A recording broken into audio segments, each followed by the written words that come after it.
Bonjour et bienvenue à tous dans cette nouvelle vidéo de tuto magique. Cette fois, je vais prendre le sujet des contrôles de cartes. Donc le contrôle de cartes, c'est ce qui va permettre à un magicien simplement de contrôler la carte à travers le paquet qui a été choisi par le spectateur.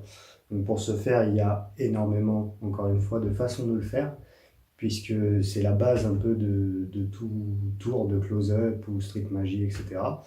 Donc il va vraiment y avoir beaucoup de méthodes, on va simplement en voir quelques-unes. Je vais rester à peu près sur le même format que ma précédente vidéo, c'est-à-dire que je vais commencer par des techniques plus simples et finir par les plus compliquées. Donc on va commencer par la technique qui pour moi est la plus simple pour effectuer un contrôle de carte. Donc quand on fait choisir une carte, n'importe laquelle, on va continuer donc, en mélangeant à la française et demander tout simplement à la personne de dire stop quand elle veut. La personne va dire stop, on va placer donc sa carte directement sur le paquet et continuer à mélanger. Mais en continuant à mélanger, la première carte, on va la décaler et finir le mélange grossièrement. Ce qui fait que de face on ne voit pas, mais en fait en dessous il y a un marquage très net qui va permettre de couper directement sur la carte choisie. Par contre, quand vous faites ça, justement, il va falloir enchaîner tout de suite derrière par une fausse coupe pour pas que la personne en face remarque que vous avez coupé directement sur sa carte. Sinon, le contrôle il va être un peu foutu et ça va vraiment se voir. Donc voilà pour cette technique-là, il suffit donc simplement de dire à la personne de dire stop quand elle veut. Vous mettez donc sa carte, vous continuez à mélanger. Seulement la première carte, il faut la décaler pour avoir une marque. Ça évite aussi de devoir prendre un break directement sur sa carte, puisque quand vous faites un mélange, vous pouvez prendre un break, sauf que ça se voit carrément plus. Alors que si vous mettez juste une carte décalée et vous continuez à mélanger grossièrement, et de face ça ne se verra pas. Et vous, ça vous permet tout de suite d'aller couper sur la bonne carte.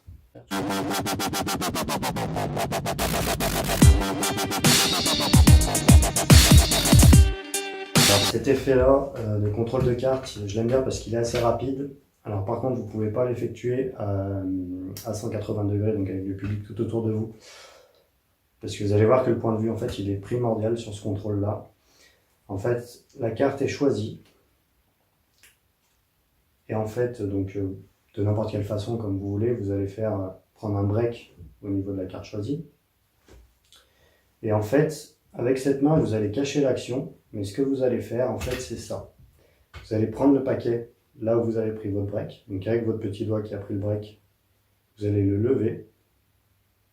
Et quand il va arriver à cet endroit-là, vous allez faire basculer votre paquet donc par-dessus, comme si vous retourniez le paquet.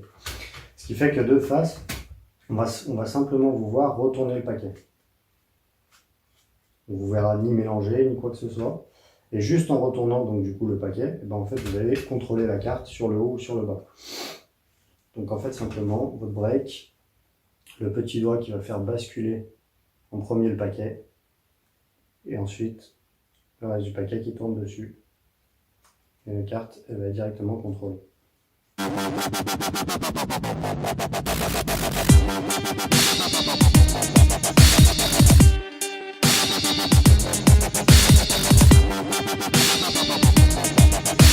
Ensuite, deuxième technique pour faire un contrôle de carte qui va demander un peu plus d'entraînement, mais que je préfère largement, c'est en fait de mettre la carte directement donc dans le paquet.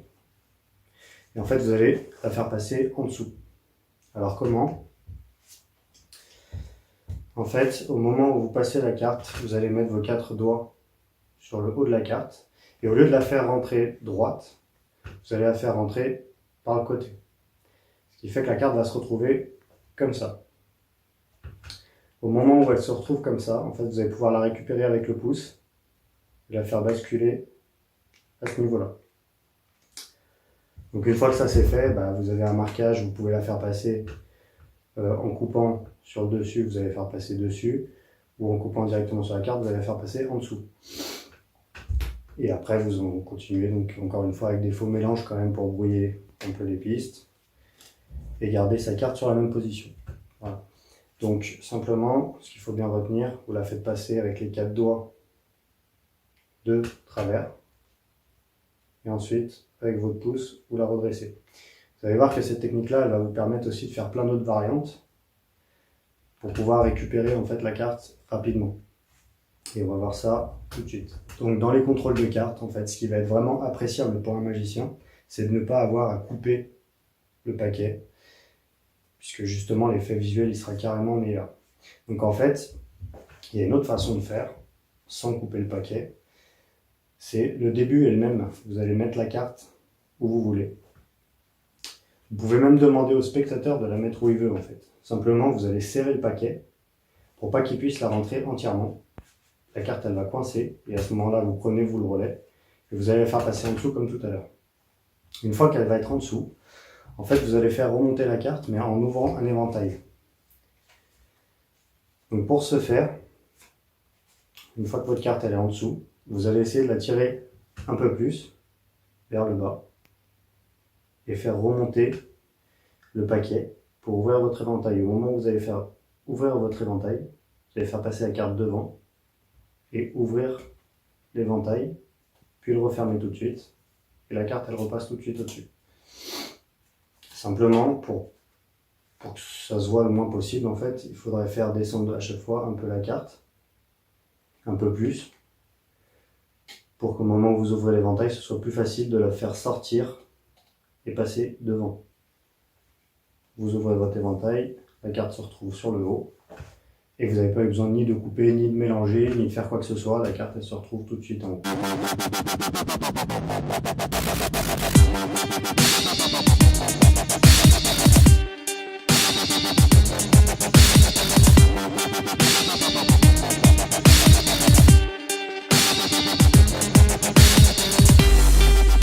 Donc enfin, le dernier contrôle de carte que j'utilise beaucoup, surtout pour faire une carte au portefeuille directement. Donc en fait, c'est un contrôle de carte qui est quand même vachement osé parce que vous allez prendre la carte dans la même action où vous allez la contrôler.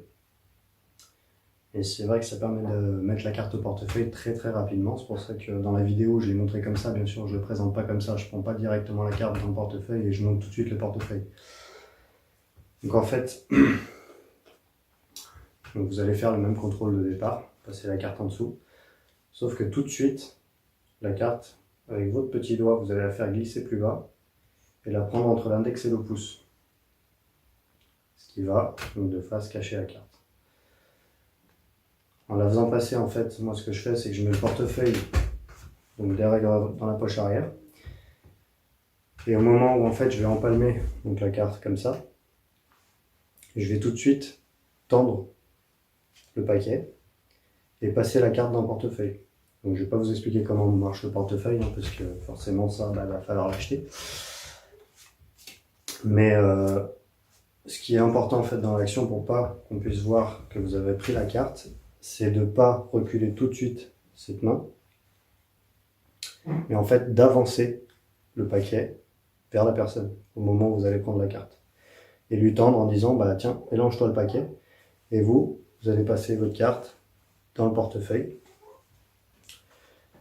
Donc moi j'aime bien ça, par contre c'est vrai que c'est très osé parce que vous allez tout de suite faire passer la carte et la prendre quoi. Dans le même passage, vous allez la prendre tout de suite derrière. C'est pour ça que je demande à la personne de mélanger et après je prends mon portefeuille donc dans la même action où je vais le charger avec ma carte, je vais tout de suite le sortir et dire voilà, moi je vais juste prendre mon assistant et le poser là. Et derrière, je peux faire révéler la carte à l'intérieur du portefeuille. Donc pour info, ce portefeuille-là, c'est le FPS, que moi j'aime bien parce qu'il est très très fin. Donc je peux l'utiliser tous les jours. Il est vraiment, vraiment pratique, la charge se fait très très bien. Je trouve qu'il est quand même bien foutu. Donc, vous pouvez le trouver n'importe où, hein, ce portefeuille-là, sur n'importe quel site boutique de magie autre. Voilà, n'hésitez pas. Donc encore une fois, merci d'avoir suivi cette vidéo. N'hésitez pas à vous abonner pour être averti sur mes prochains tutos et pouvoir en apprendre plus ou échanger aussi sur diverses techniques que vous utilisez vous. Et puis voilà, pouvoir progresser tous ensemble. Merci.